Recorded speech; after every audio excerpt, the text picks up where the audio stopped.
Cinema വിവാദങ്ങൾ അന്വേഷിക്കാൻ രൂപീകരിച്ച പ്രത്യേക അന്വേഷണ സംഘത്തിന്റെ യോഗം ഇന്ന് ആദ്യമായി ചേരുകയാണല്ലോ. അപ്പോൾ ഈ പോലീസ് ആസ്ഥാനത്താണ് യോഗം നടക്കുക. ഇത് സംബന്ധിച്ച വിവരങ്ങൾ നൽകാൻ ജിബിൻ JP ഒപ്പം ചേരുന്നു. ജിബിൻ, ഇത് എപ്പോഴാണ് യോഗം നടക്കുക? ആരൊക്കെയാണ് യോഗത്തിൽ പങ്കെടുക്കുക? തുടർ നടപടികൾ എങ്ങനെയായിരിക്കും?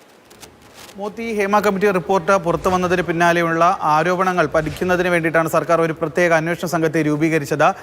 ക്രൈംബ്രാഞ്ച് ADGP ആയിട്ടുള്ള H വെങ്കടേഷിന്റെ മേൽനോട്ടത്തിലുള്ള സംഘം തിരുവനന്തപുരം സിറ്റി പോലീസ് കമ്മീഷണർ ആയിരിക്കും ഈ ഒരു അന്വേഷണ സംഘത്തിന് നേതൃത്വം നൽകുക. അതുമാത്രമല്ല 4 വനിതാ IPS ഉദ്യോഗസ്ഥരും ഈ ഒരു സംഘത്തിലുണ്ട്.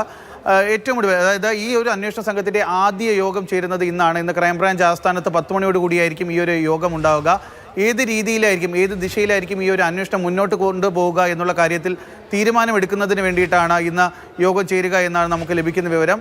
ആദ്യഘട്ടത്തിൽ ഈ ഒരു യോഗത്തിൻ്റെ മുന്നോടിയായ ആദ്യഘട്ടമായി തന്നെ ഇപ്പോൾ ഈ കമ്മിറ്റി, ഈ ഒരു സമിതിയിലുള്ള 4 വനിതാ IPS ഉദ്യോഗസ്ഥരും പരാതി നൽകിയിട്ടുള്ളവരും അതുപോലെ തന്നെ ആരോപണങ്ങൾ പരസ്യമായി വെളിപ്പെടുത്തിയിട്ടുള്ള നടിമാരെ സമീപിച്ചുകൊണ്ട് അത്തരക്കാരിൽ നിന്ന് മൊഴികൾ എടുക്കുന്ന തരത്തിൽ അവർ ഈ ആരോപണങ്ങളിൽ ഉറച്ചു നിൽപ്പുണ്ടോ എന്നുള്ള കാര്യമൊക്കെ തന്നെ പരിശോധിക്കുന്നതിന് വേണ്ടി ഈ 4 വനിതാ IPS ഉദ്യോഗസ്ഥരും ഈ ആരോപണങ്ങൾ ഉന്നയിച്ചവർ ഇതിനോടകം തന്നെ സമീപിച്ചിരിക്കുന്നു എന്നാണ് നമുക്ക് മനസ്സിലാക്കാൻ സാധിച്ചത്. എന്തായാലും ഇന്നത്തെ യോഗത്തിൻ്റെ ഏറ്റവും പ്രധാന ലക്ഷ്യമെന്ന് പറയുന്നത്, ഇപ്പോൾ രഞ്ജിത്തിനെതിരെയുള്ള പരാതി കഴിഞ്ഞ ദിവസം കൊച്ചി സിറ്റി പോലീസ് കമ്മീഷണർക്ക് ലഭിച്ചിരുന്നു.